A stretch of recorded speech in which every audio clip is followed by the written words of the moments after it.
that during the French Revolution, one of the ways in which the French state tried to eliminate Christianity was by changing the calendar. Calendars have a very important thing in the way in which we regulate our lives.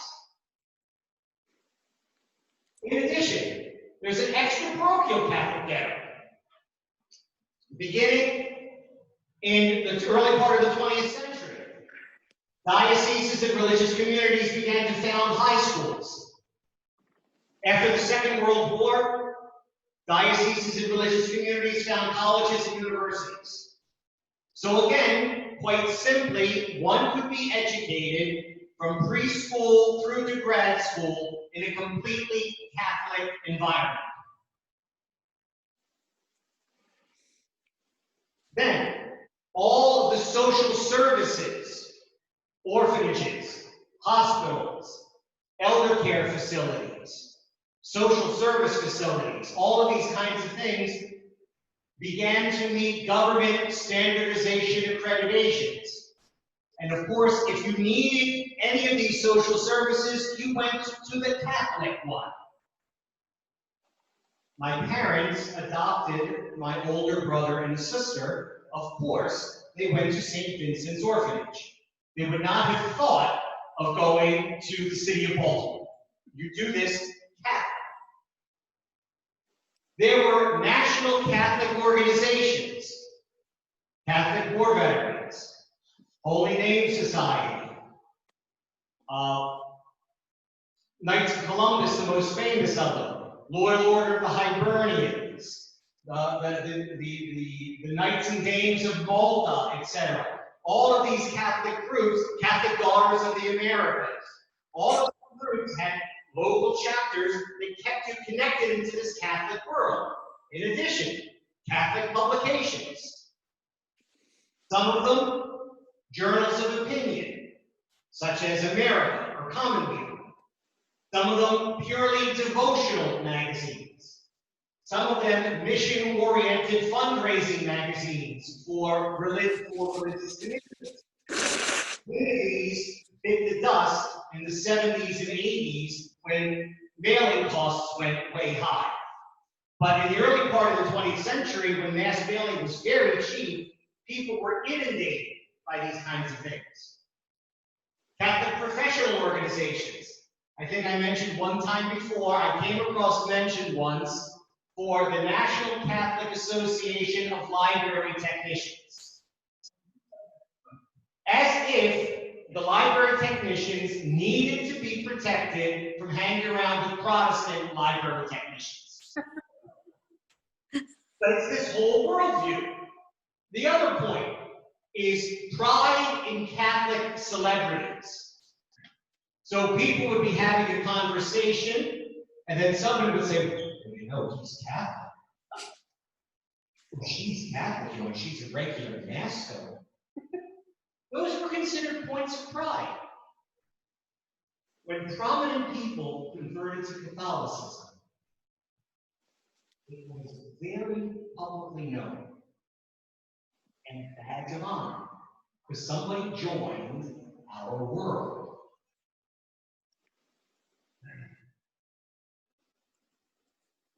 Particularly in the 20s and 30s, things were done on a big scale. Mass Catholicism. Parish, May, and Eucharistic processions. Hundreds of people. National and local congresses of the Holy Name Society, Catholic War Veterans, Knights of Columbus, etc. St. Patrick's Day parades. Most famously, and the most famous example always adduced for this, is the 1926 Chicago International Eucharistic Congress, in which the American bishops invited 8 cardinals from around the world to attend, and each cardinal arrived in Chicago in a private Pullman railroad car painted scarlet red. The Cardinal Archbishop of Chicago, Cardinal Mundelein, wanted the final Eucharistic procession to occur on water. So outside of Mundelein Seminary in suburban Chicago, he built a lake. And the lake house is reminiscent of one of those old-fashioned wedding cake altars. And he built this simply so that the 100,000 people lining the lake shore could watch the Blessed Sacrament come over on a boat and then go up into this lake house and give the blessing. Mass Catholicism. These assertions of Catholic cohesion and Catholic power. Unfortunately, during this period, we also have a resurgence of nativism, that anti-Catholic prejudice that doesn't quite go away. In 1924, the federal government restricted legislation, and it restricted legislation for immigrants that only favored immigrants from the northern part of Europe. That is Germans, Scandinavians, Irish, and English. Why? Because the federal government wasn't quite sure whether Greeks, Russians, Slavs, Italians were actually white. Okay? So obviously, this is another anti-Catholic piece. The rural Midwest is the breeding ground for the refounding of the Ku Klux Klan. The headquarters of the Ku Klux Klan was in southern Indiana. It was not in Alabama or Mississippi, but in southern Indiana. And the Ku Klux Klan, in addition to being anti-black, was virulently anti-Catholic. In 1925, the state of Oregon attempted to say that Catholic parochial education was unconstitutional. That is, we were using Catholic schools to indoctrinate children in a particularly anti-American thrust.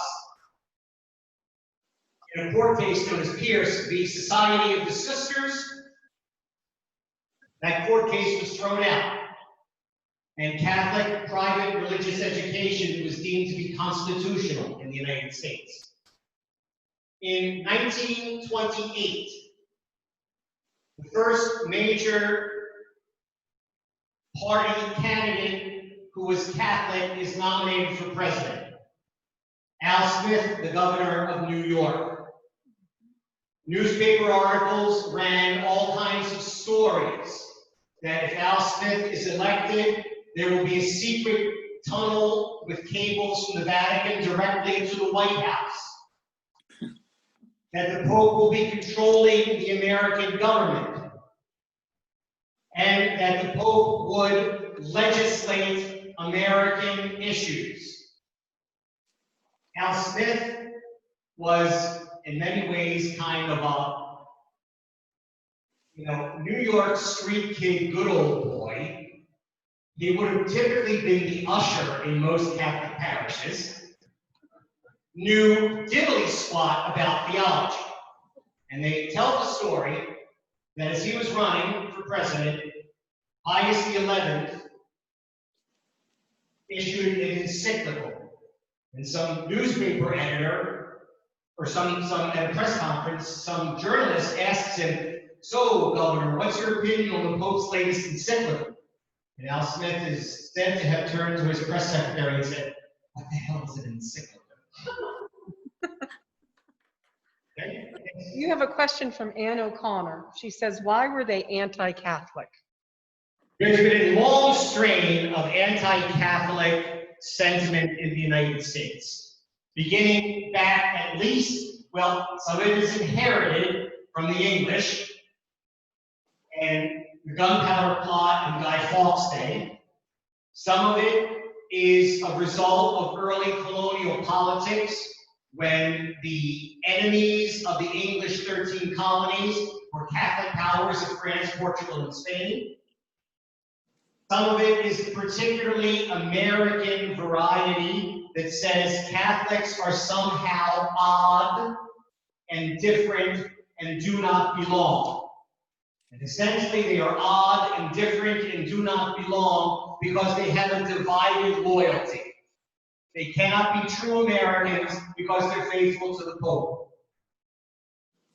So all of these things come together in what the Jesuit scholar Mark Massa, some years back, called the last acceptable American prejudice. That it's still okay to tell crude anti-Catholic jokes. You basically can't do that about gays, lesbians, blacks, Indians, Jews, but you can do it about Catholics. Okay? You can do it about Catholics. Now, this nativism from the outside, coupled with what's called integrism. Integrism is part of a worldwide Catholic view that essentially says the Catholic Church has answers to everything. We don't even need anything outside. It's all within us. The combination of that tendency plus people on the outside don't really want you force the Catholic Church to be even more integrally connected and coherent, and force this subculture to be all the more powerful. Now, what does it look like? The American Catholic historian J. Dolan gives us several characteristics of what this coherent Catholic subculture looked like. The first, it was a subculture of authority. The church has divine authority to teach authoritatively. Therefore, bullet point 3, a standard Catholic question of many people your age is, what does the church teach about or say about blank, blank, blank, blank, blank? Because the divine authority of the church had very clear and concise answers to all of these things. Now, who exercises that? Me. The clergy. It might trickle down to the sisters in the school, but ultimately it's the clergy that exercise this kind of divine authority teaching. A huge and elaborate system of laws, rules, regulations. Sometimes, when I have to explain to young couples the proper dispensations I need to marry them, or the fact that we have to apply for declarations of nullity of previous marriages, and I try to explain it and I get the glazed over look in their eyes, I just simply tell them it's the rules of the country club. It's just what the rules of the country club are. This very elaborate system of laws, rules, and regulations. Again, keep in mind that a priest celebrating Mass, if he made certain mistakes, was liable to any number of mortal sins committed because he moved his fingers at the wrong times or in the wrong places. Of course, in a very authoritarian system with lots of rules and regulations, what we want is docility and submission. Yes, Father. Thank you, Father. Yes, Father. Father says. Father says. The bishop wrote us and told us to. Second, lots and lots of talk about sin. Sin in this period is a very powerful thing that needs to be curbed. Or as in the nun story, you must learn to curb your passions. Okay? Sin needs to be curbed. The best way you did that was to frequently go to confession. This was reinforced at every parish mission and at every retreat by fire and brimstone preaching. Heaven, hell, and purgatory, with a lot of emphasis on hell and purgatory. Especially, this was harped upon for sexual sins.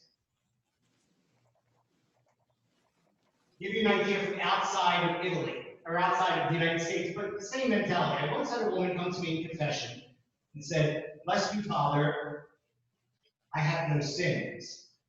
And I said, "Well, good, you and the Blessed Virgin are in the same category." And she said, "Well, don't be flip, Father. What I meant to say is I have no sexual sins." She had equated sin with sexual sins, as many of us have done. To a lesser extent, drunkenness fell into this category. But primarily, we're talking about sex. Catholic guilt and Catholic shame was assuaged by a lot of devotional petitionary prayer. Oh, Mary, sweet mother, etc., etc. Oh, great Saint Joseph.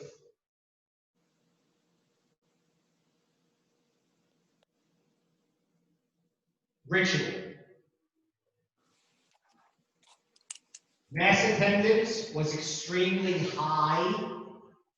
We don't have very clear calibers, but it's estimated in many places to be between 70 and 90%.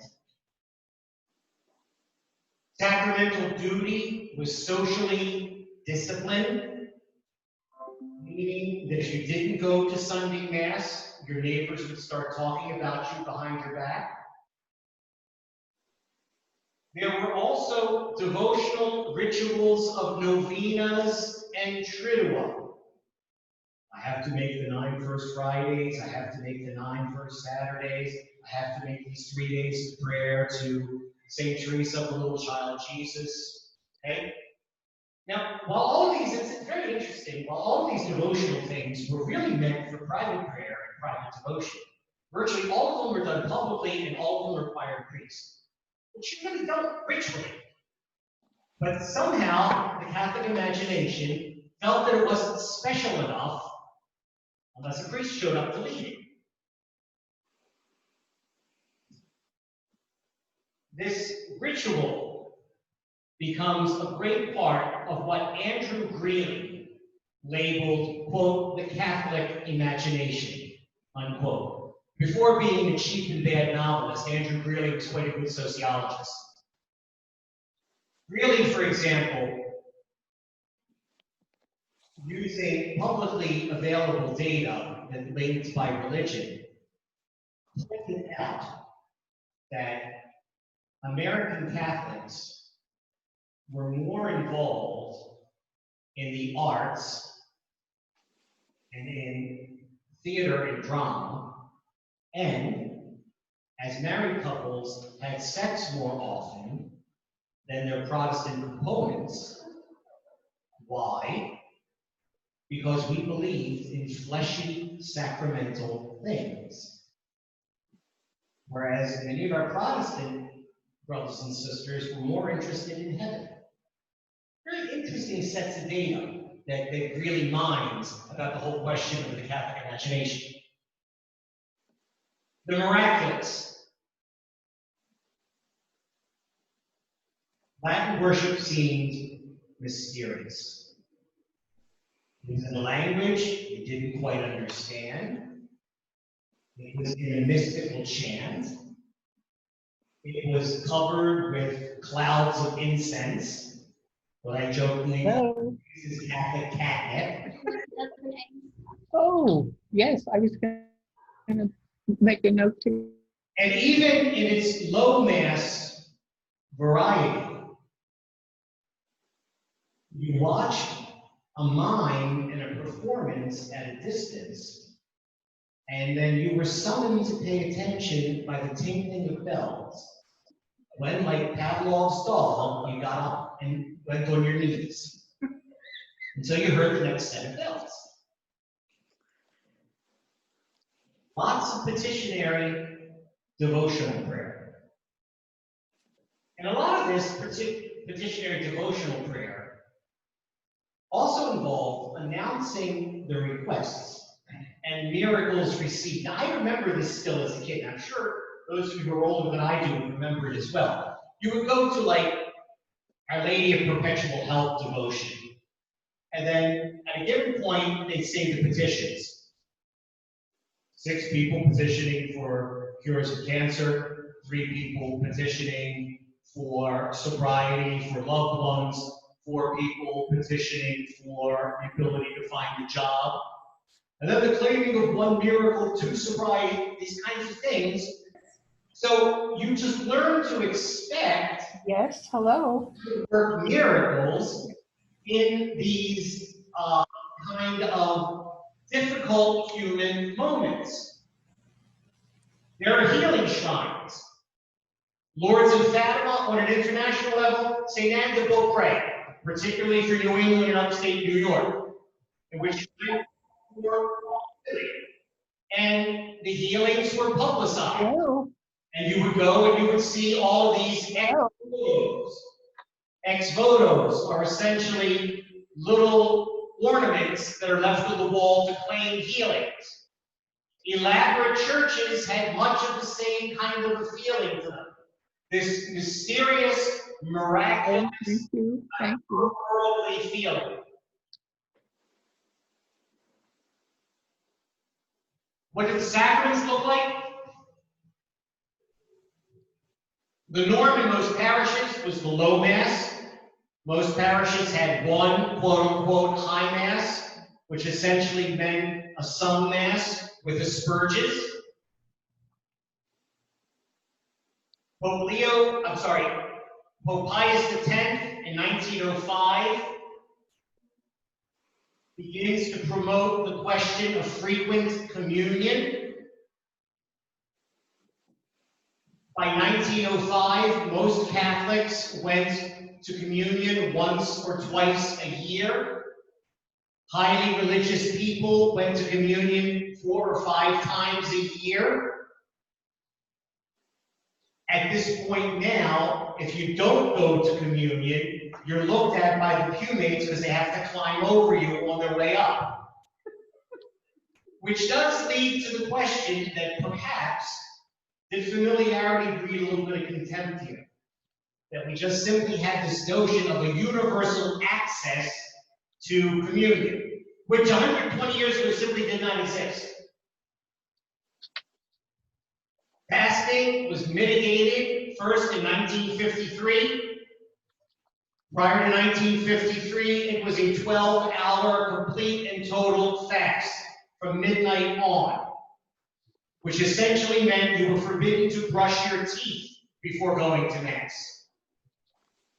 In 1953, water was allowed, ergo brushing your teeth.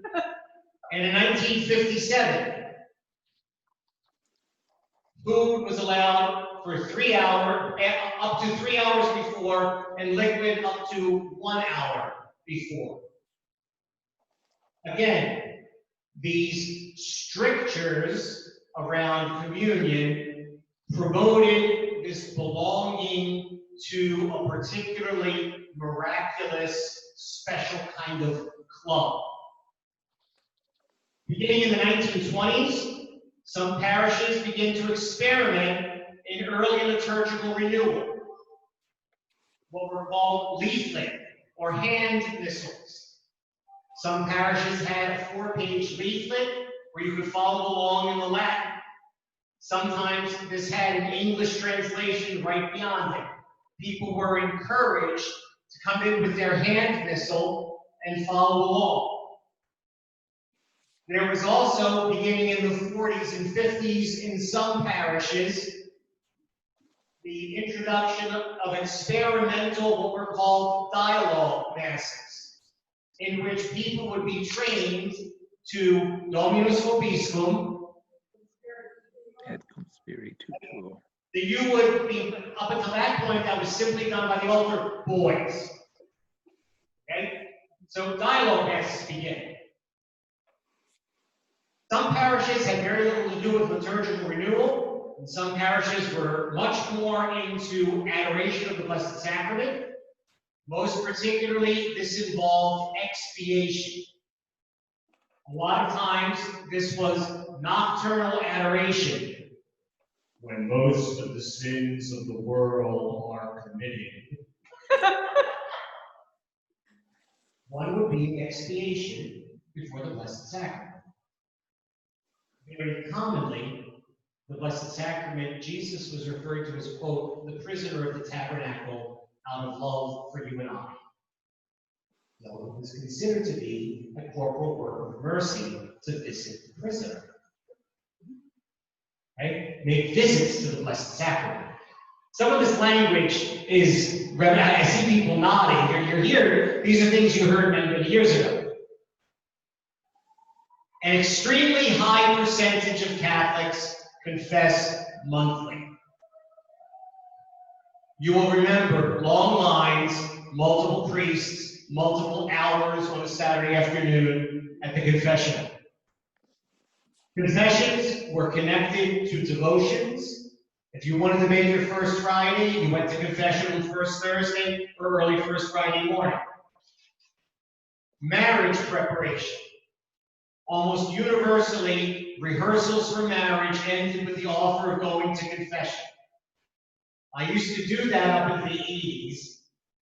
I heard for years, I got no takers, and finally a couple weeks back, a young couple said, Father, can we go to confession? I thought, I have not heard this in 30 years. Okay? While it is extremely difficult to get sociological data, most scholars would suggest that women went to confession more often than men, and Irish and Germans went to confession more often than Italians and Slavs. The Slavs forced people to come to confession once a year by use of obligatory Easter duty, which I experienced firsthand the last gasps of in the 1960s. There were elaborate examinations of conscience. Much of this, frankly speaking, promoted scrupulosity. Scrupulosity is simply the religious manifestation of a mild form of obsessive-compulsive disorder. It's simply what it is.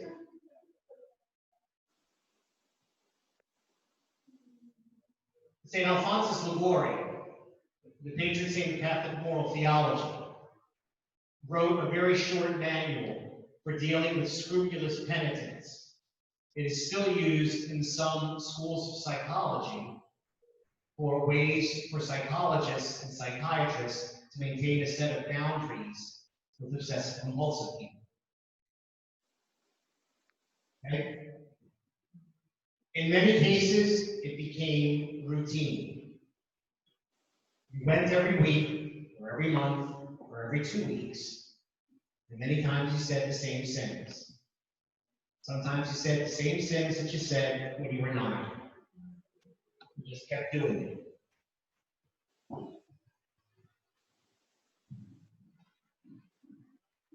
It's estimated by some secondary evidence that the sacrament of confession in the United States of America collapsed during the summer of 1968. What's the evidence? Many clerical trade journals, Priest Magazine, Homiletic and Pastoral Review, etc., started to feature articles and questions and answer in the fall of 1968 about why people aren't coming to confession anymore. It seems that in 1968, during the summer, many people said, I've been saying the same stuff for decades. Nothing seems to change. Nothing seems to happen. Well, now, in defense of this, going to confession regularly was a badge of honor. It's a good thing for one to go and humiliate yourself once in a while and have to admit the things you do wrong. So that's a good thing for you to do, even though it feels bad. Beginning in the 1920s, there's a growth in the worldwide church in the United States of what was called Catholic Action. Catholic Action is, quote, defined as participation of the laity in the work of the hierarchy.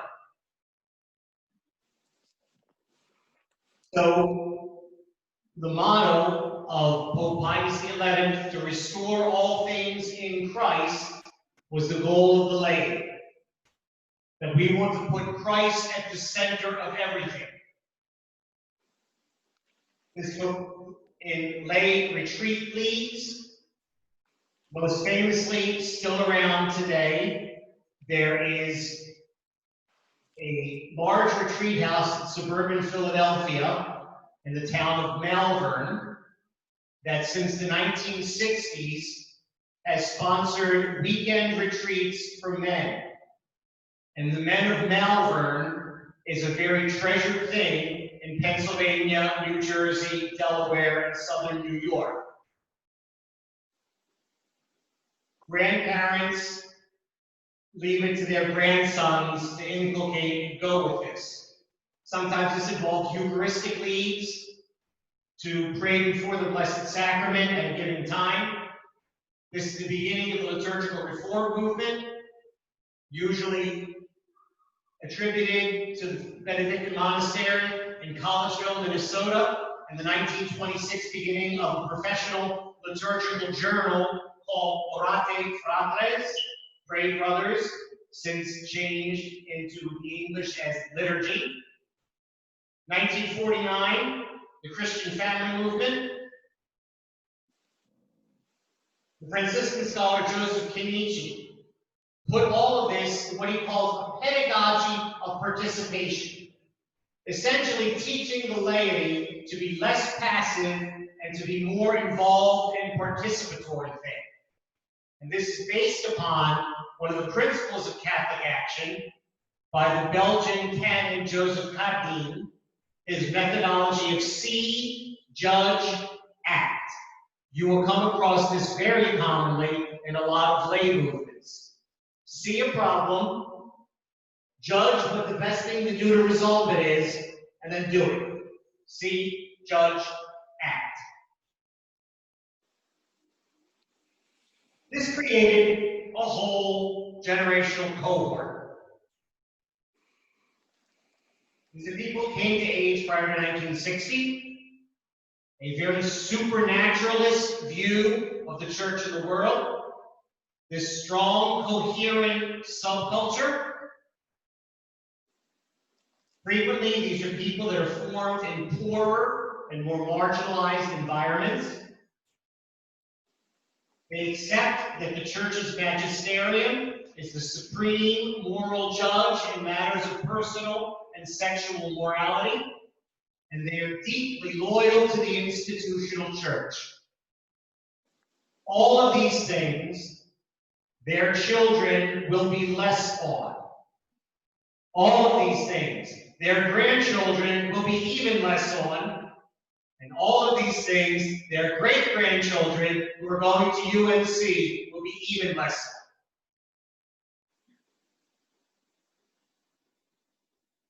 Now, I happened to come across the book, thanks to Connie, by one of my favorite sociologists, Robert D. Putnam. This is the cover. Now, let me get to my handy-dandy. It starts at 1880, and shows an upswing, and it comes down to 2020.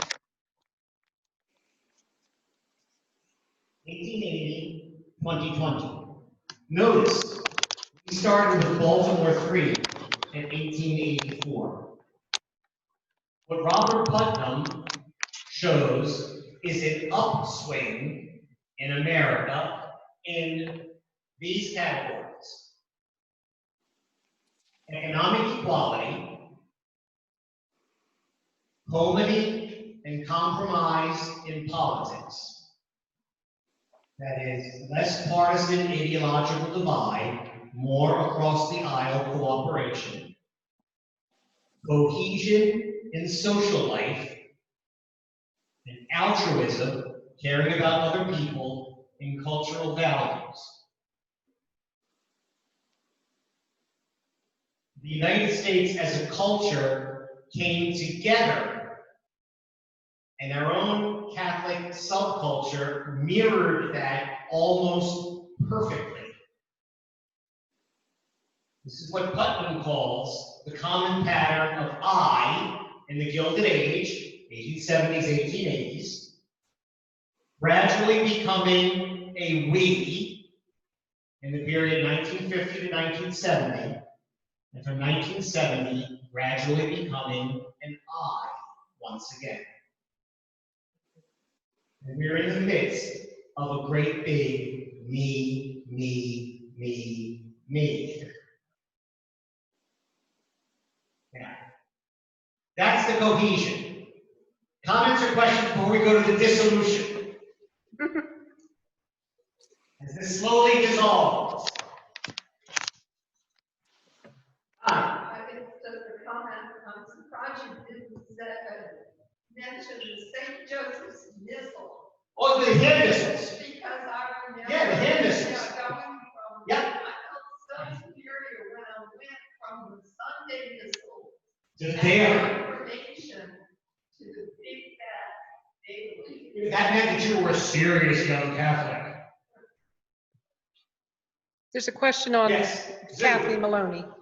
When I was 6 in 1959 and lived with my grandparents when my dad was in Korea, I couldn't understand this before I had First Communion, why all these people were getting up to go to the 6:30 Mass on Sunday, where I always went with my grandmother. And then I realized as I got older, because they have to basically fast for 3 hours. So they wanted to go to church as early as possible so they could eat right away afterwards.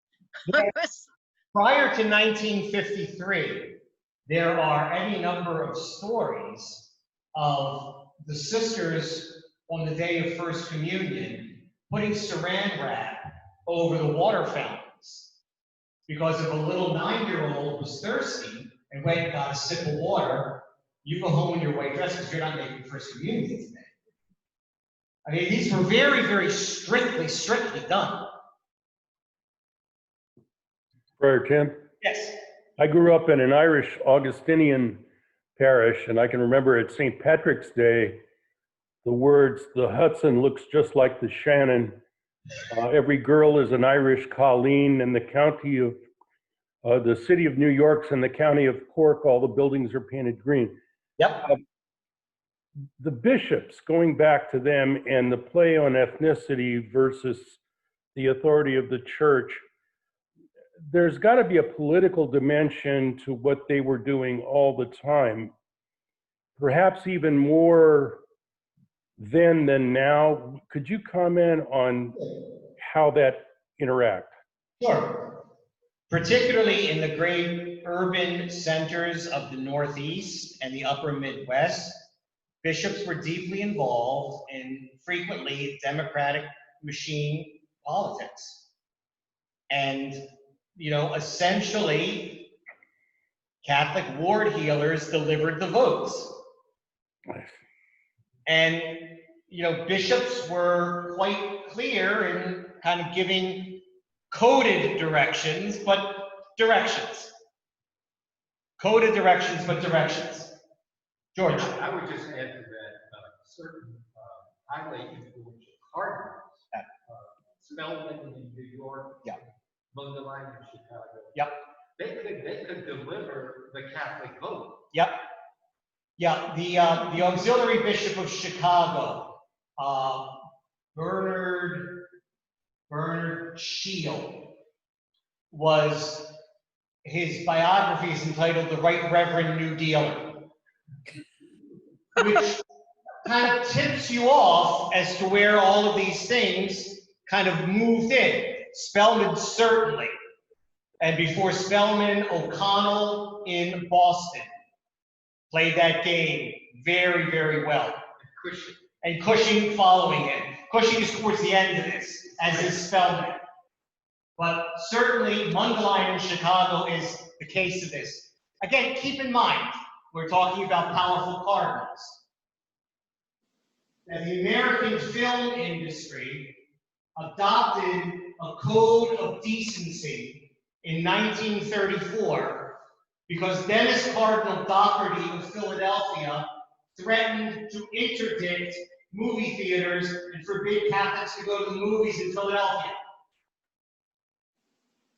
Fearful of losing the Philadelphia market and then being followed by other bishops, Hollywood instituted the Hays Code in 1934. That's the direct action of bishops. And in this case, one, Dennis Doherty.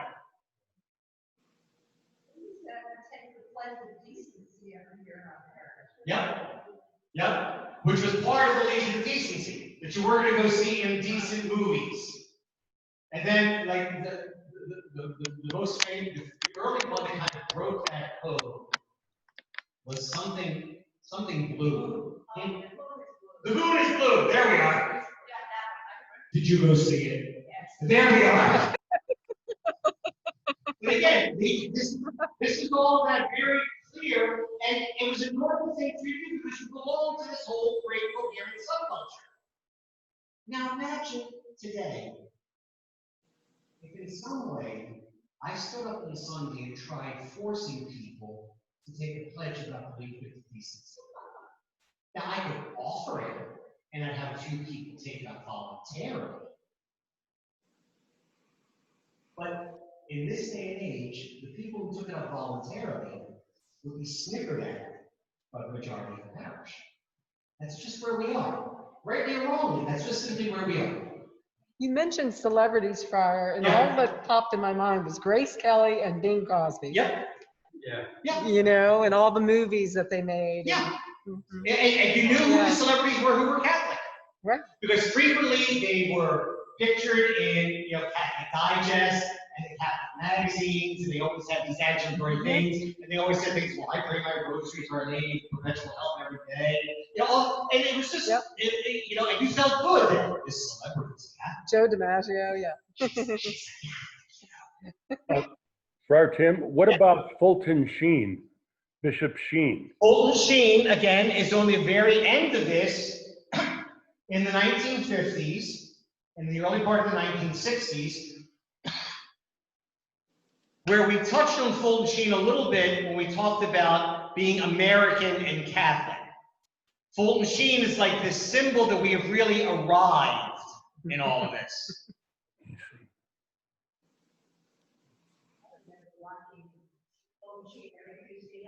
Yeah. He was more popular than Milton Berle. Yeah. George had a question. Another question. Yeah, George. I remember in the 1950s, the great popularity of Father Peyton, the daily rosary, The family that prays together stays together. Yeah. And these large outdoor rallies all over the U.S. Yep. Yep. Peyton is under consideration for candidacy. Yeah, his cause is up for candidacy. He's likely to be canonized, frankly. Holy Cross. Yeah, he's likely to be canonized. What about Sheen, well, Sheen, first of all, his cause was delayed for many years by a very unseemly fight over the control of his body between the Diocese of Peoria, where he was born, and the Archdiocese of New York, where he made his popularity. Once that was resolved, the ongoing opening of sex abuse files in New York State, Sheen spent 3 unhappy years as the Bishop of Rochester. And some evidence has surfaced that Sheen handled some early sex abuse cases very poorly. So the cause for his canonization is in limbo at the moment.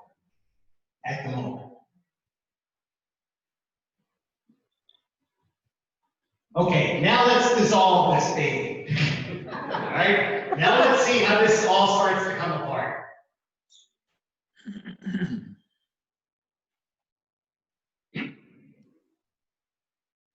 Some of it has to do with sociological things. Beginning of the post-war period, people flee the cities and go to the suburbs. As we used to say in Baltimore, they went out the road. Okay? And out the road, out at the arteries of leaving the city. They could do this because cars were cheap. You went into the suburbs, housing was detached, it was no longer dumbbell townhouses attached one to another. You had some privacy. Therefore, you could differentiate yourself a little bit more. What promoted this is the 1944 GI Bill of Rights, which enabled blue-collar veterans, many of them Catholic, to come home and attend college either full-time, part-time, nights and summers, get themselves a bachelor's degree, and move upwardly mobile. As people moved more upwardly mobile, they assimilated more and more into American culture. By the 1950s, there is no discernible difference in cultural mores on most issues between Catholics and non-Catholics. Once you moved out into the suburbs, you went to, Our Lady of the Green Lawn Parish. You no longer went to St. Stanislaus Catholic Parish or La Madonna del Loreto Italian Parish. So you became much more homogeneously Catholic and less Polish, Slavic, Creole, French Canadian, etc., etc. It's interesting. There's a rise in visible Catholic identity. I mentioned before, Our Lady of the Bathtubs, scapulars, the stress to put a crucifix in every Catholic home, the stress to put a certified sick call kit in every Catholic home, those big fat thick crucifixes that you pull the corpus off, and there was a sick call kit hidden inside of it. Okay? All these things you will remember.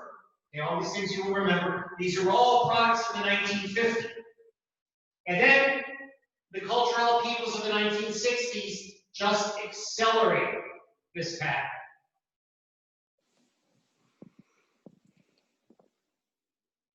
Just to give you some sense of chronology of how this homogeneous Catholic cohesive subculture starts to fracture.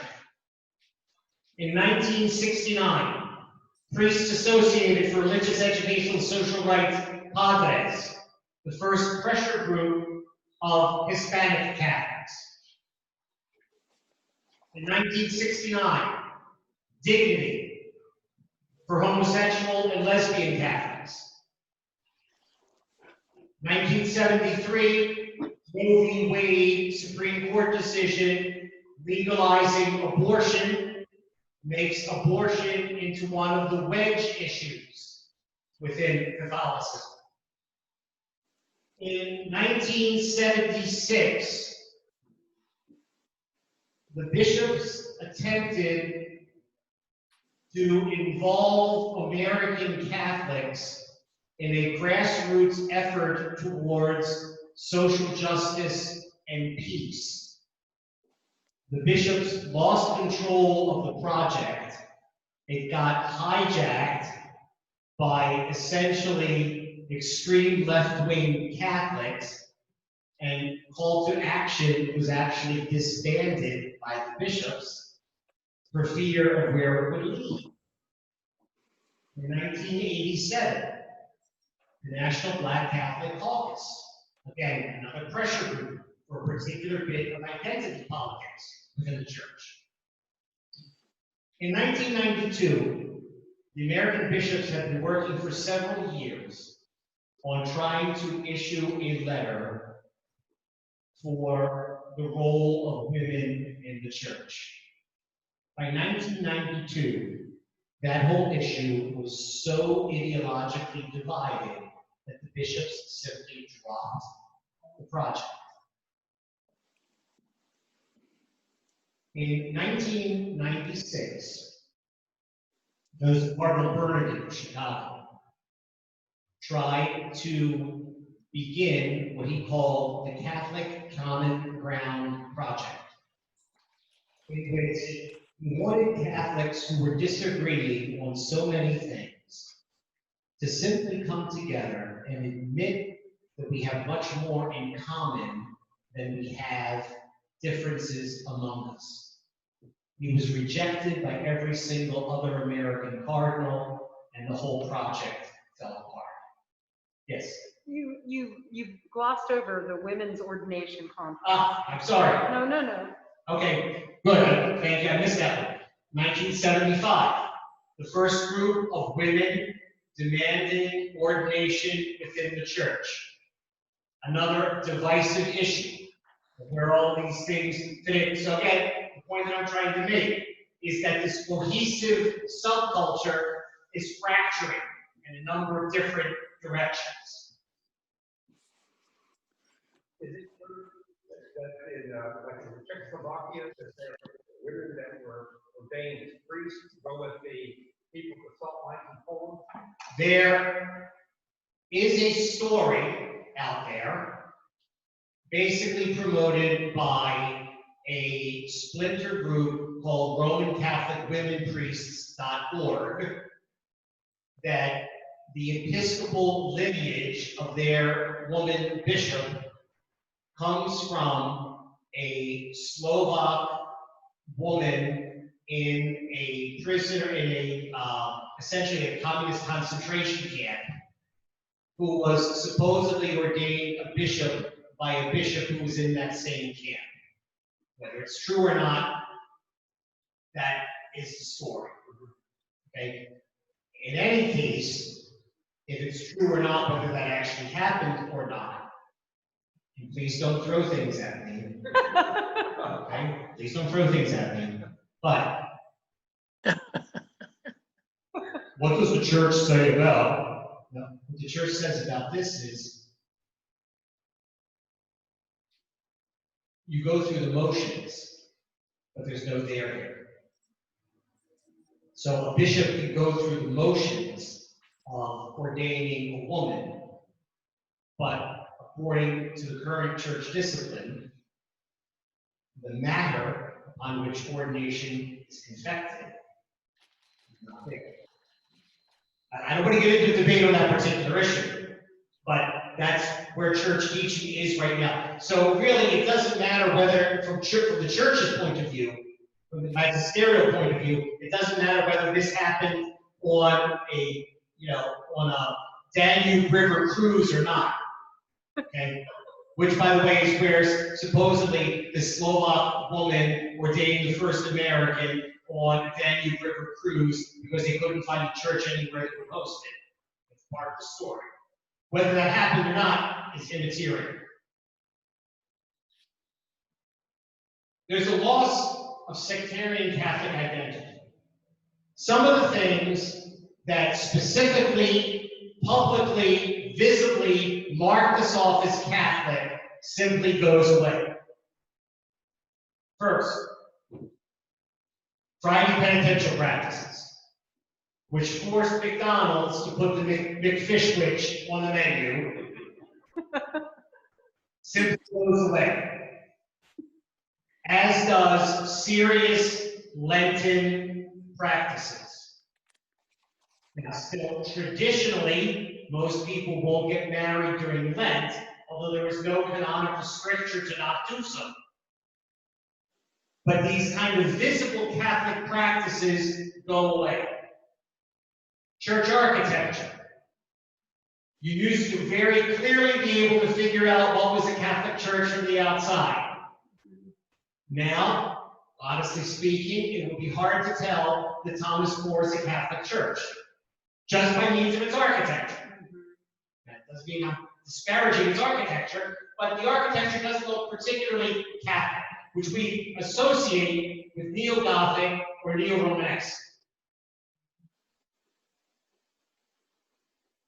There's much more of a stress on collegial leadership.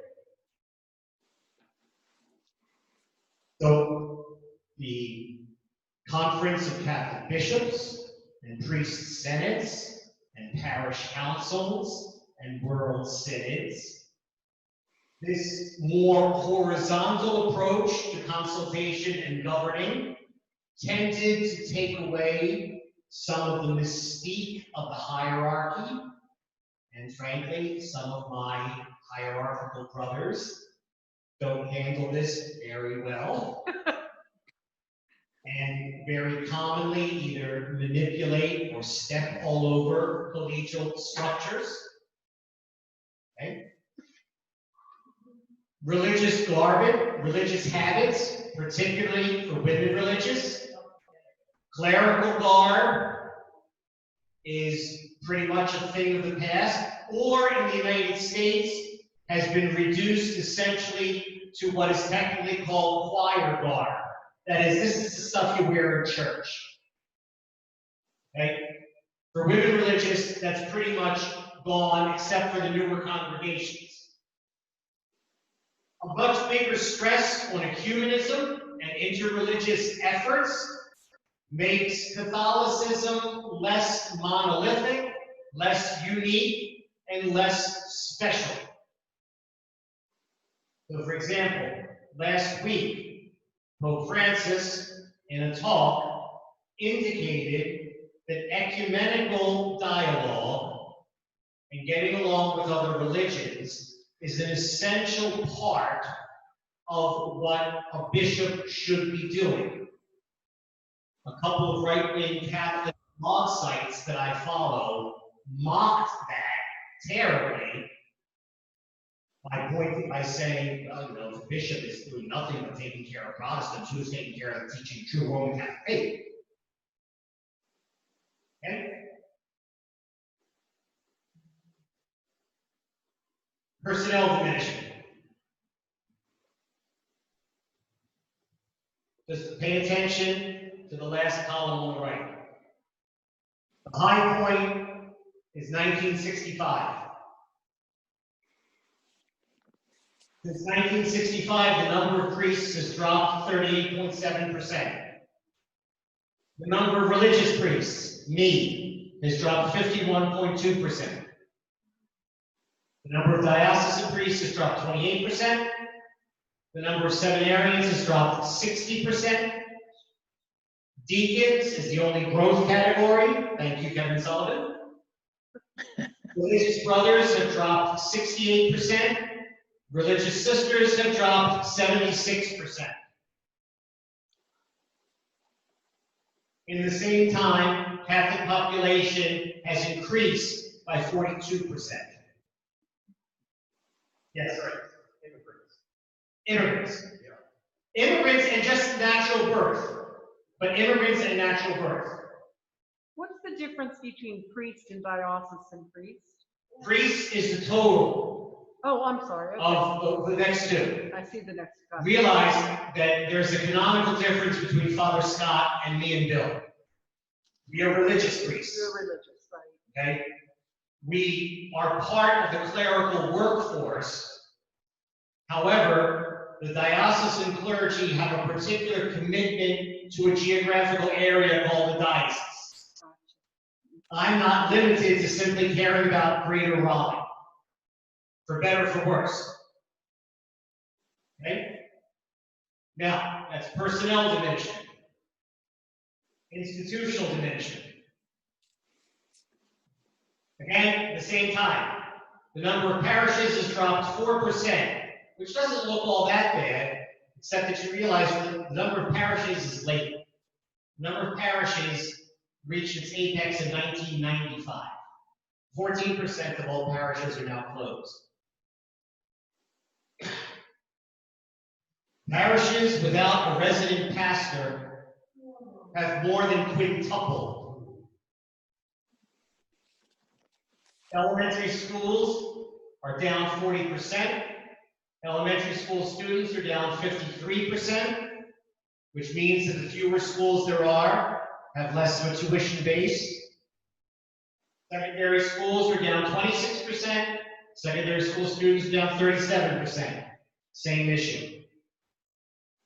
By the way, all of these are available on the website for CARA, the Center for Applied Research in the Apostolate, which is a Catholic sociological think tank out of Georgetown.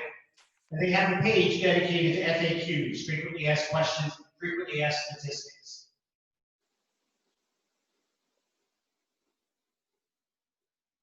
As all of these other things were happening, the American church underwent the whole question of sex abuse. Walking through chronology. It first hits public perception in 1985 when a serial predator of the Diocese of Lafayette, Louisiana, Father Gilbert Goatee, is sent to prison after a widely publicized trial. That same year, the lawyer for the Diocese of Lafayette, Ray Mouton, makes a connection with Father Doyle, then a Dominican attached to the nunciature in Washington. And they made contact with Father Michael Peterson, a Catholic priest psychiatrist who founded St. Luke's Institute, essentially the premier psychiatric hospital for Catholic clergy. The three of them, on their own, wrote a report which they paid to have copied, and they hand-delivered to every bishop in the United States, warning them that this is a crisis that is going to blow up and blow over. The Doyle-Peterson-Mouton report was ignored. Wow. 3 years later, the National Conference of Catholic Bishops wrote a private memo to all of the dioceses, telling them, this storm is brewing, get your files in order, get your stuff in order, it's going to be ugly. In 1992, the National Conference of Catholic Bishops passed a non-binding resolution in which it counseled bishops to be open and transparent when dealing with victims, to remove offenders, to comply with all civil laws, and to do pastoral outreach. This was a non-binding resolution. The sponsor of the non-binding resolution was none other than Bernard Cardinal Law of Austin. Oh, wow.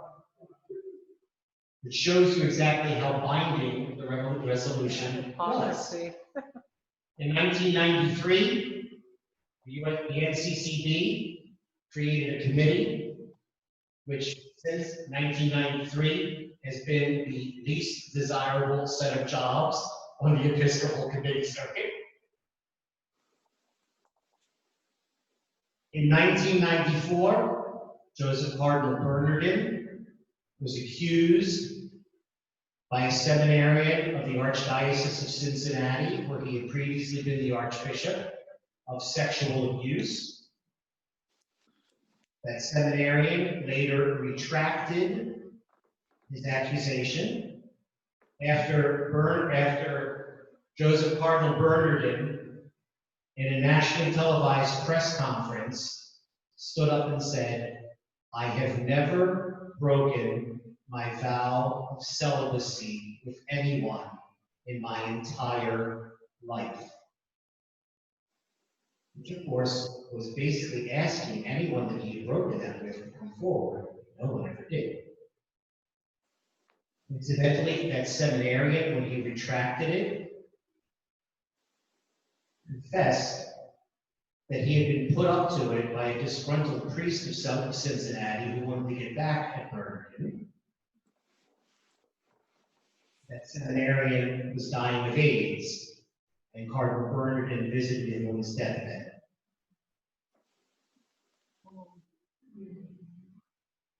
And then, 2002. Beginning on January 6, 2002, the Spotlight team of the Boston Globe began the first of what were over 300 stories detailing an entire network of sexually abusing clergy in the Archdiocese of Boston, and the systematic efforts of Catholic officials to cover and hide that and simply move clerics from one place to another. Because Bernard Cardinal Law was a member of the Vatican Congregation for Bishops, Boston at this time was a breeding ground for promoting bishops to other areas. The clergy sex abuse issue spread all through New England and through any other number of states and dioceses because many of Bernard Law's auxiliaries were part of the cover-up and then got moved to places like Manchester, Providence, South Bend, Indiana, etc., etc. The American Cardinals go to Rome in April. They come back in June, and they write the Dallas Charter, which they wrote with a blithe disregard for canon law, of which they're supposed to be the supreme arbiters and judges. The Holy See rejected this, essentially because the bishops assumed authority over religious priests like me that they do not possess. The Holy See rewrote that charter, and that became known as the Essential Norms. The Essential Norms are still particular law in the United States. The particular law of the United States around this point is summarized in a couple of brief pieces. Let's take me as an example.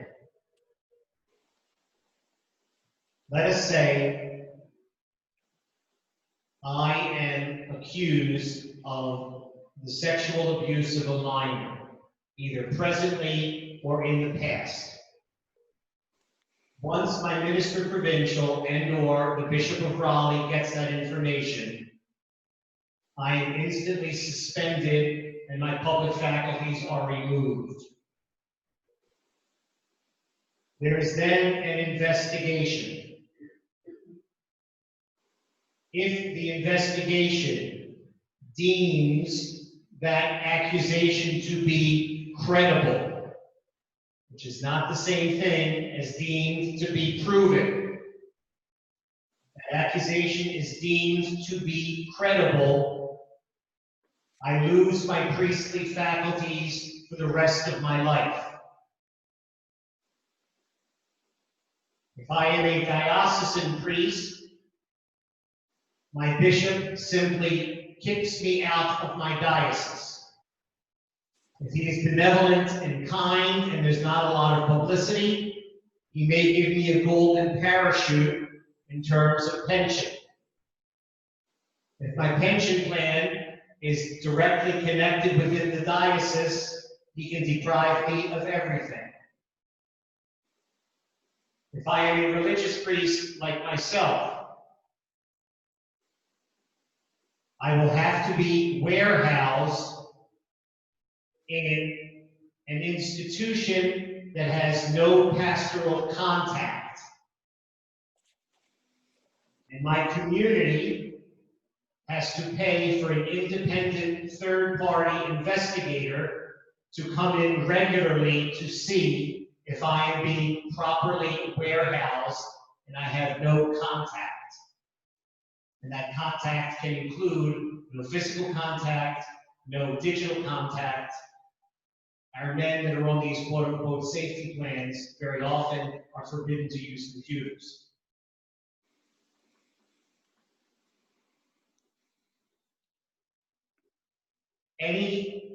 I am also now, as is any official of the church, a mandated reporter. So if one of you comes to me outside of the sacrament of reconciliation with suspects about any kind of sexual abuse of a minor or vulnerable adult, I am obligated to report that both to diocesan authorities and to civil authorities. In some of these sexual abuse cases, there is also a criminal court element. There may be. There may also be a civil litigation. Maybe. The major superior can also move to involuntarily strip me of my priesthood and/or expel me from the religious community. They generally choose to not do the latter.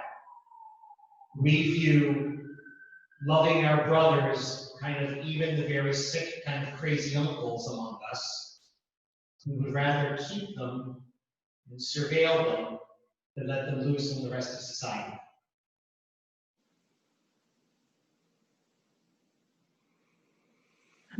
Beginning in 2003, the American Church began to put into place all of these structures. There's an Office of Child and Youth Protection on a national level, which is also repeated in every diocese in the United States has a version of this. John Prendergast is in charge of it for the Diocese of Raleigh. There is a national review board that audits and publishes annually how many cases have come in and what dioceses are in compliance or are loosey-goosey with watching these issues. The third is the bishops publish 2 serious sociological studies. The first is the Gavin Group Audit, which gathered together information on the number of incidences, the number of victims, the number of perpetrators, and the amount of money spent on litigation. The number of perpetrators tends to be in the 3 to 4% of clergy. These tend to be aggregate numbers from 1950 onwards. Now, these norms have since proven to have some glitches behind them, which are slowly being addressed. Glitch 1. The threshold is credible. Each diocese has a review board which examines whether things are credible. But the review boards only make recommendations to the local ordinary, the bishop.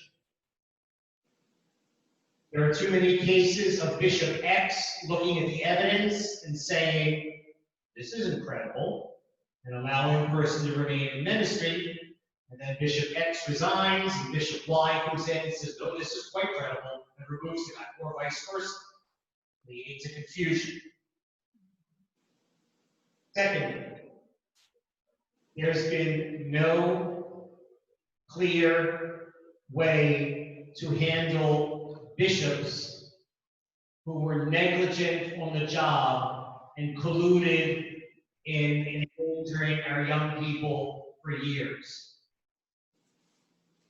Pope Francis, in a motu proprio of 2018, entitled in English As a Loving Mother, for the first time published juridical norms for the removal of a bishop, or in my case, of a minister provincial or a minister general, who by negligence or actions causes grave harm to any ecclesial body.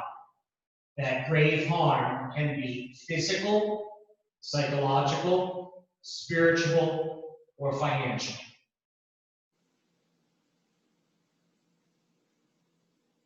This seems to have settled down until 2018, when the Pennsylvania grand jury published a 700-page indictment of the dioceses of Pennsylvania, which, to any of us who knew the stories, revealed nothing new, but it was written in a rather sensationalistic manner, leading people to believe that all of this stuff was happening this morning, which in many cases was 30 years past, and the reforms had long been in.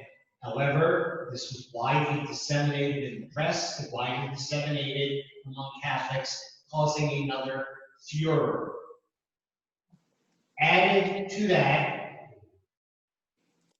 the furor associated with accusations against then Cardinal Archbishop Theodore McCarrick of multiple instances of sexual abuse of minors and vulnerable adults, i.e. seminarians and young priests, which led to his resignation from public life, expulsion from the College of Cardinals, and then being defrocked. Mr. McCarrick is now 90 years old. I have no idea where he is. I presume someone does. But last month, the Holy See issued the McCarrick report, which showed the level of Old Boys network of bishops and Roman connections up to Pope John Paul II that aided and abetted Theodore McCarrick's meteoric rise to the hierarchy. The McCarrick report notes that over the course of time, there were 17 victims of Theodore McCarrick. Now, where are we now? The religious landscape of America. America remains highly religious. A high majority still identify in a religion. Attendance at religious services is higher than most places in Europe, anywhere from 5 to 10 times higher. Majority of Americans report praying regularly. A high majority believe in God. However, religious identity does not mean the same thing as religious practice. Religious practice is plummeting, as is religious identity. The various crises of the last years, sex abuse, the financial meltdown, the pandemic, etc., has neither hindered nor fostered religious practice. The role of religion is gently declining. The World War II generation is more religious than the boomers. The boomers are more religious than Gen X. Gen X is more religious than the millennials. The millennials are more religious than Gen Y, which is the undergrad population these days. Moreover, the percentage of people who are highly religious lowers in each generation,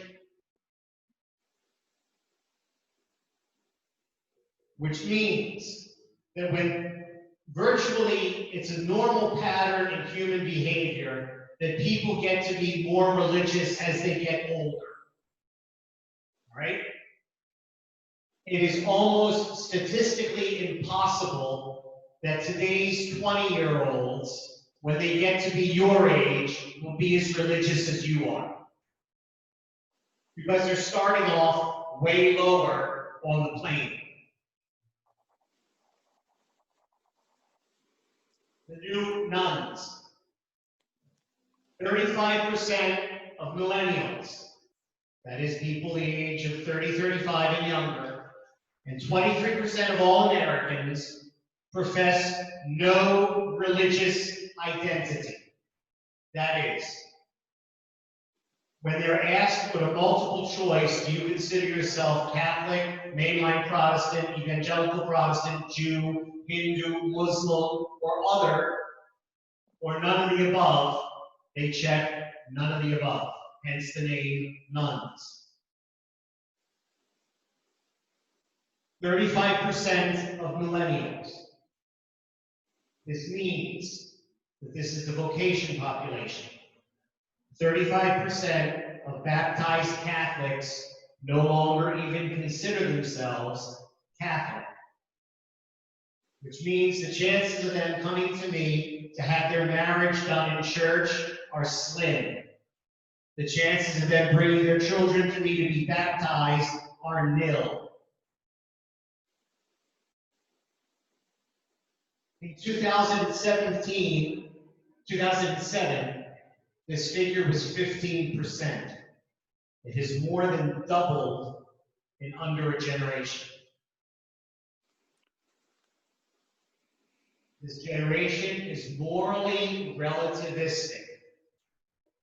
There are no sexual or moral norms that bind me unless I choose to bind myself with them. They are also completely relativistic about self-defining.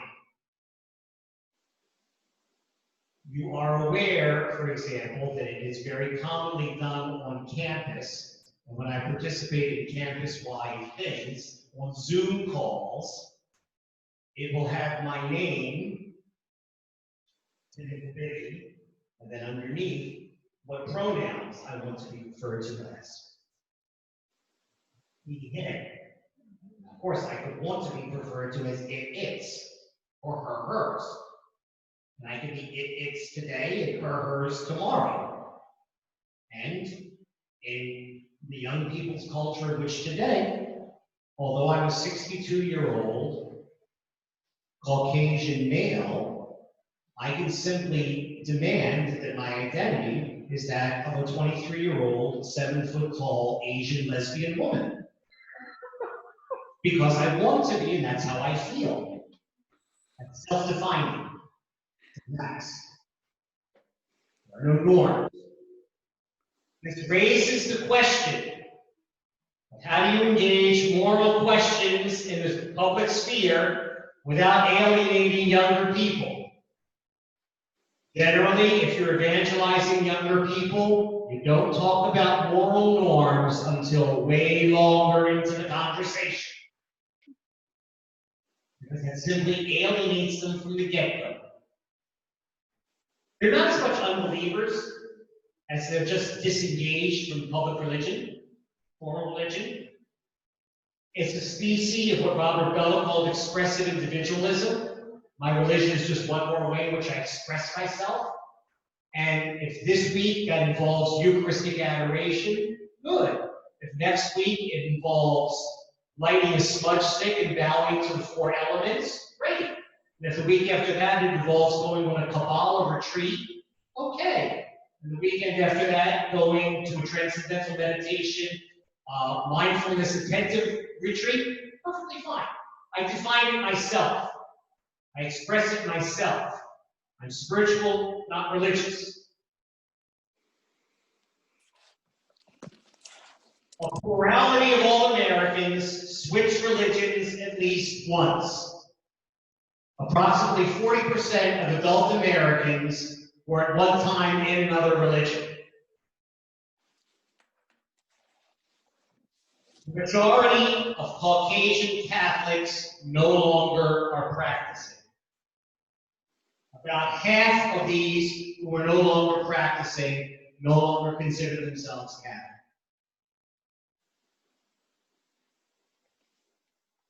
Catholicism is among the worst in the United States for retaining membership. We bleed membership liberally. It is estimated that the average age at which an American Catholic decides that he or she is no longer Catholic is 14.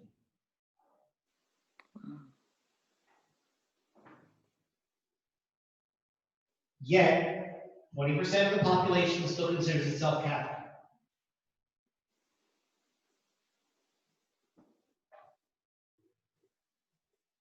There's a shifting racial, ethnic mix among Catholics. Immigration was loosened in 1965. 35 to 40% of American Catholics are today Latino, including 58% of Catholics under the age of 35. White folk are not having children, period.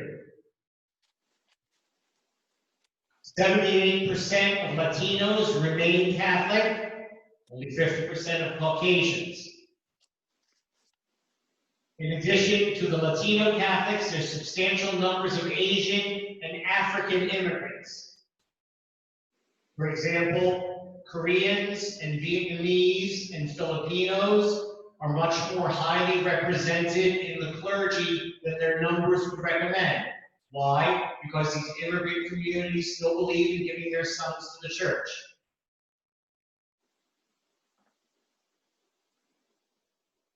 U.S. Catholicism, within 20 years, will be majority-minority religion.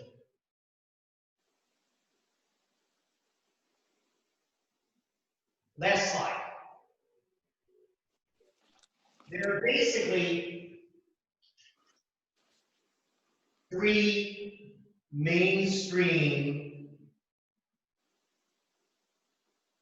explanations for the dissolution of the subculture. One of the non-mainstream ones is it's the fault of Vatican II. So if we just went back to the Latin Mass and floor-to-ceiling habits for religious women and communion on the tongue, everything would be hunky-dory. I consider that outside the mainstream. Okay? Secondly, please keep in mind that the dissolution of American religiosity, if Putnam is correct, follows the exact same trajectory of the dissolution of American economic equality, political cooperation, interest in the public good. What's the fourth one?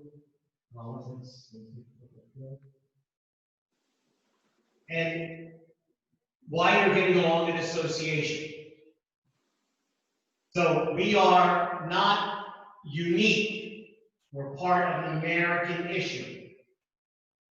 Now here, it's always a question. Does politics define religion more than religion defines politics? And most serious sociologists would hold to the former. That is, we shoehorn our religious identity into where our politics are.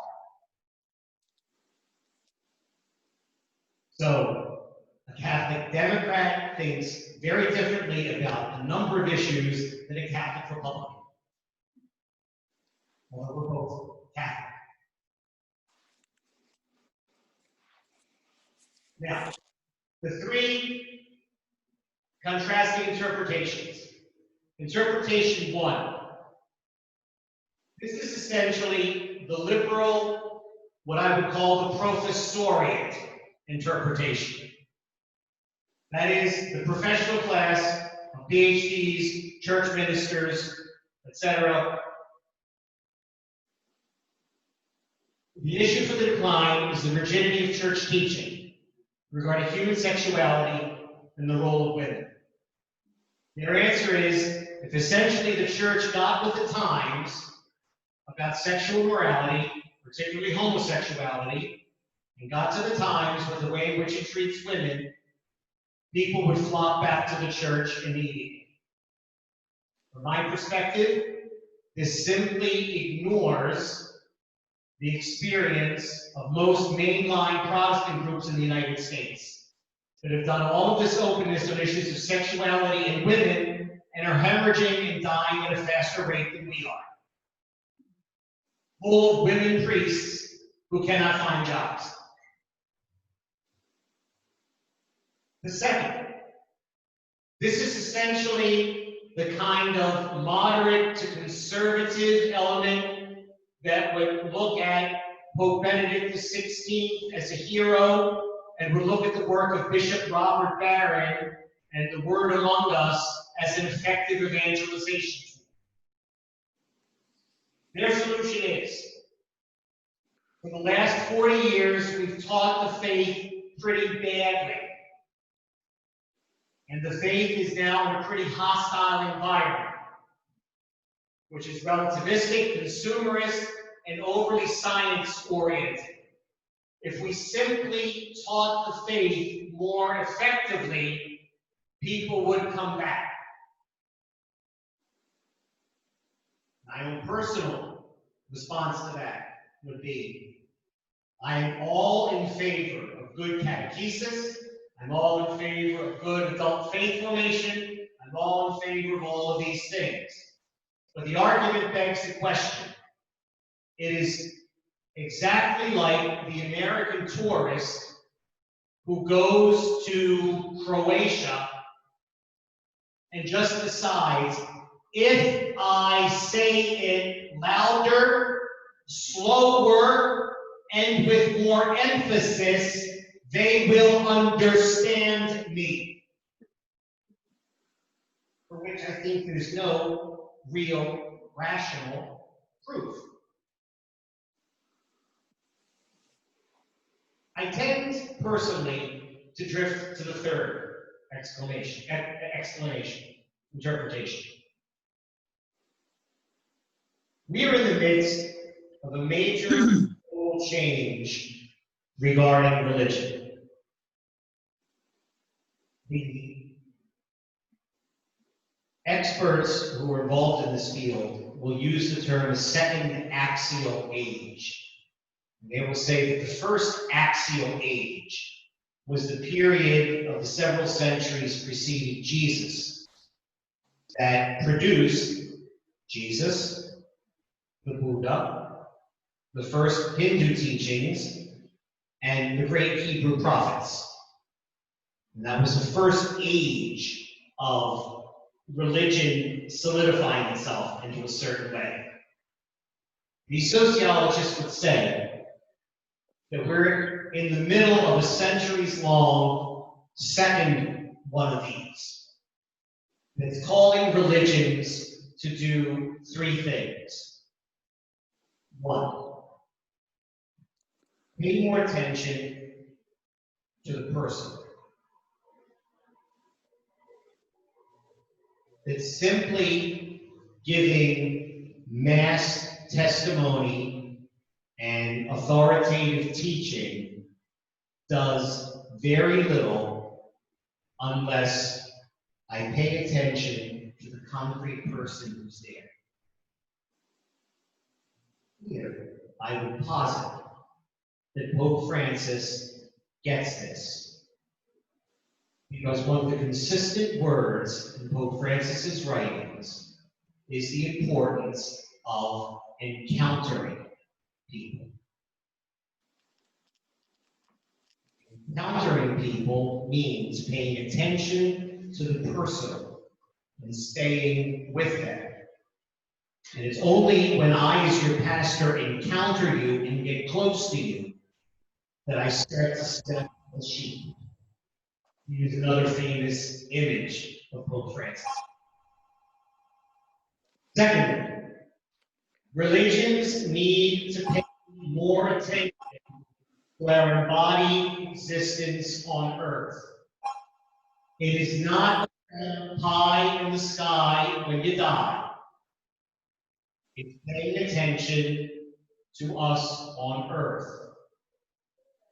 It's social justice.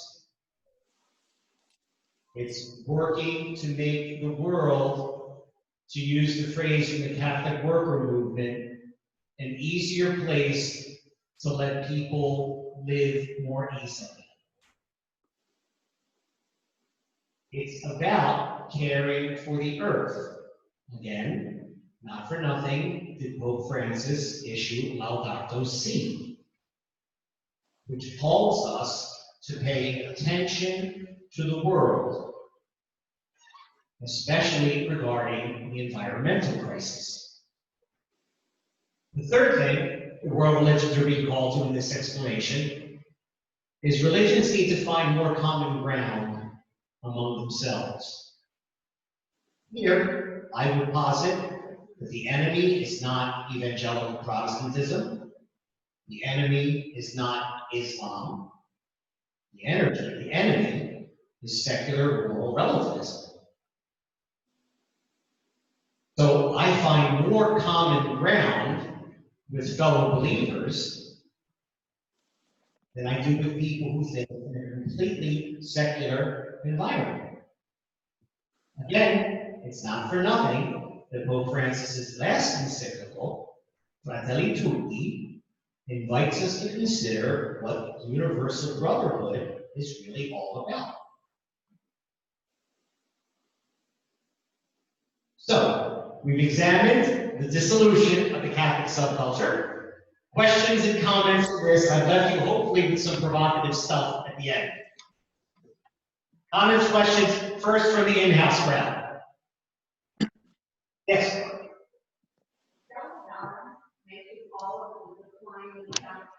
I'm sorry?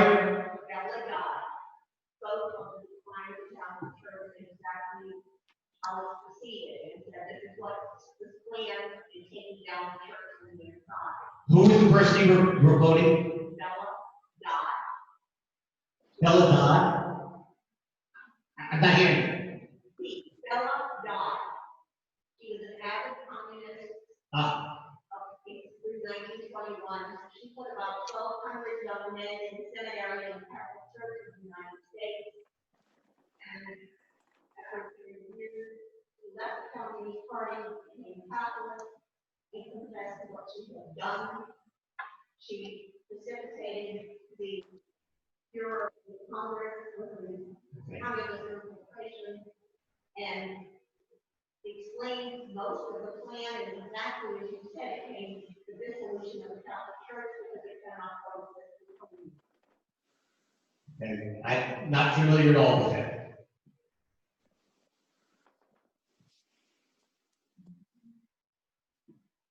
Comment. John O'Sullivan. John O'Sullivan. Go for it, John. All right. Well, I entered the seminary in 1958 Yes, John. and left December 30th, 1965. Yep. I was right at that little hump there, Yes, you are. what I wanted to comment though was that you began the stories of Catholicism in the United States or in America at a very different point. That is to say, you were not talking about Catholicism as an organization or as an institution. It was pre that. Yes. And as we look at kind of the end stories, that is to say for the last 50 years or so, we might feel badly about the dissolution or the difficulties that Catholicism has had as an institution. But on the other hand, as we think of the tremendous body of traditions and fundamentally, and you talked about Laudato Si, but I would reference the Sermon on the Mount and the Beatitudes. And all of, there's much in the Catholic repertoire that I think will appeal to many people. And many of them being the secularists and humanists. I think the danger for us is more an extreme right wing who is very rigid in whatever in this day and age. Now, granted, I mean, I might not be talking about a Roman Catholicism as an institution and its viability, but I am just tremendously certain of, for example, this coming Sunday's liturgy, Gaudete Sunday. Let us rejoice. There's so much joy that we ought to be disseminating and sharing, whether it be in beliefs of social interaction or about the world, that we would do well, I think, to highlight as beyond me going forward with Catholicism. I know that Catholicism is alive and well, no matter what, as a body of belief and of hope and of love. So institutionally, we've done ourselves a lot of evil, but overall, we're in good shape, is what I would say. Don, I would agree with you 1,000%. And let me take the opportunity to segue into just a little bit of a homily. I paint these pictures so that we have an honest look, but I remain extremely hopeful. I don't remain optimistic. Optimistic is that things are going to get better. Hopeful is that God has it worked out somewhere along the line. And that hopefulness is what we have to keep alive around this. That hopefulness is also, you probably, if you paid attention to my preaching, you've heard me use the word discipleship and being disciples a lot more. And you've seen it in the mission statements, and the parish council is wrestling with what this means. That essentially, I think it's important that we deepen our commitment and at the same time go out and evangelize, exactly as John describes it. However, to paraphrase Pope Francis in Evangelii Gaudium, Joy of the Gospel, you will not go out to do battle if you've convinced that you're already defeated. Why bother? So we have to have hope that God really does have all of these things in hand. And once we trust that God has it in hand, then we kind of go out and engage. Because otherwise, we run the risk of what John is talking about, getting rigid, defensive, closed in, and just locked down, which is the wrong place to be. Definite wrong place to be.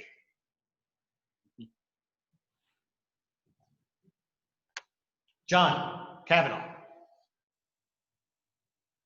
First, I want to thank you for. We lost you, John. Got to come closer. First, I just wanted to thank you for a wonderful series. Again, closer. Is that any better? Yeah, there you are. Good. Okay, great. A slight comment and then a question on how it relates to the very last bullet on the last slide. Given that many of the gospel stories talk about how Jesus, I'm going to sort of go over the top a little bit, used a relativistic analysis of the situation, like curing on the Sabbath, right? And was not slavish to the letter of the law, right? In your hopefulness, what does the enactment of that last bullet point look like between now and 2100? In terms of taking into the personal, understanding that there may be times when the higher good triumphs. Right? So how do we start building that into what our understanding of Catholicism is in this generational transition from the rest of us in the Baltimore Catechism to the nuns? My answer to that would be, and this is pretty much precisely what I'm trying to do, maybe I can articulate it for you all, is there's one of me. I'm 62. There's 700 families of you. I have to encounter and be with groups of people who will then organize other groups of people in a continuing connection and key chain of relationships of disciples. And essentially, it's taking Kenichi's phrase of a pedagogy of participation and inviting the baptized to more and more go out and baptize, and more go out and make disciples. I think that's what each leader of a parish needs to do. Because if it simply is entropy back onto the parish and the staff, frankly, the administrative things of just keeping a small corporation business running is too overwhelming. So we have to inflame the baptized to do exactly what the baptized are supposed to be doing, which is going out and making more disciples. But the baptized have to first be disciples themselves and start to take these things a bit more seriously and start to root themselves a bit more seriously into all of these things. This then, John, to me raises the real question, and we've talked about this in parish council, of our mass attendance now is 1/3 what it was before COVID. How many of the other 2/3 are actually going to come back? I don't know. And in many ways, COVID has been apocalyptic, and I use it in the classical Greek sense of unveiling. It has unveiled a lot of unpleasant realities about our church and about our culture and about our society. Now, I hope good will come from that. I'm hopeful. I'm not optimistic, but I'm hopeful that good will come from that. But again, I think that's where this third axial point leads us to. That I can't simply magisterially pronounce things and expect people to abide by it. I have to work more and more one-on-one with people to deepen that kind of stuff and keep it there. That's where I would say where I would be with that. Pete, you had, yeah. Yeah, Friar Tim, do you see a role for guys like Father Thomas Keating and Friar Richard Rohr in this transition process? And as a Franciscan, I mean, where do you fit into this? Sure. Tom Keating, for those who don't know the name, is essentially the founder of Centering Prayer and the great popularizer of it. Richard Rohr is my Franciscan confrere, who is actually not PhD trained, although he's immensely well-read and immensely literate in a lot of areas. Both of these men, I think, have done a tremendous amount of moving to the last bullet point of making religion more personal. while not abandoning the big stories and the big issues and the theology, while not abandoning that in any way, shape, or form, have tried to make that much more incisive and relevant for people in their concrete situations. So I regard the two of them, frankly, as pretty prophetic. Okay. Thank you. Ann, unmute yourself, Ann. Unmute yourself, Ann.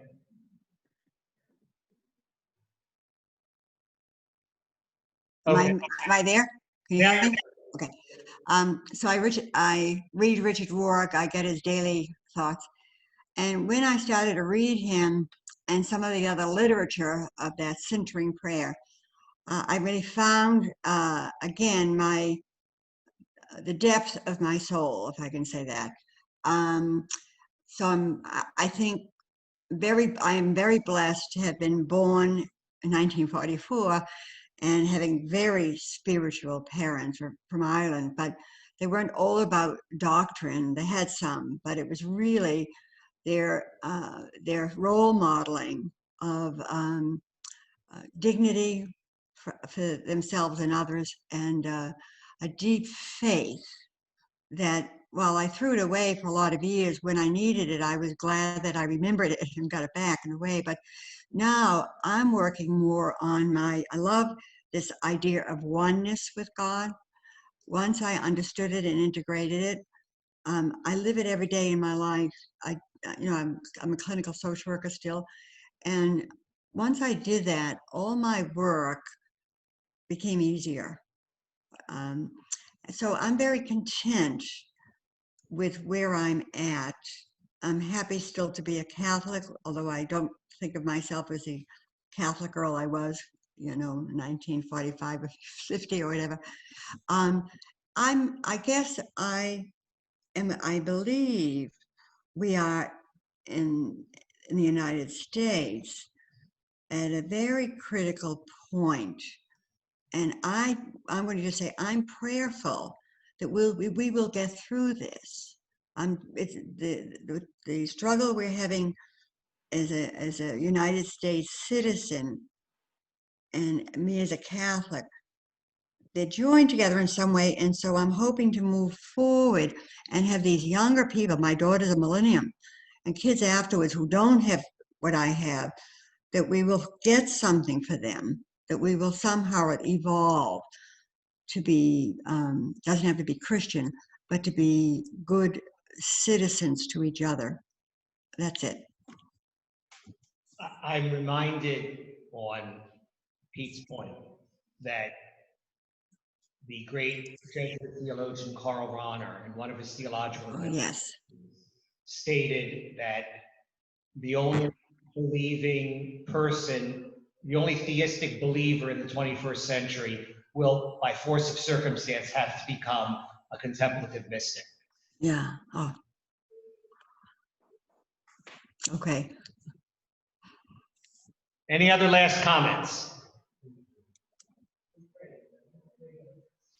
Think you for your patience. I hope it's been fruitful for you. Thank you. Thank you. Thank you. Yeah. Okay. Thank you all. Okay. All right, Ms. Treese. Please know that I will be sending you all a copy of our slides. That's what I do for the people on Zoom, and it's nice to be able to reflect on them after you've been here. So I will email those to you.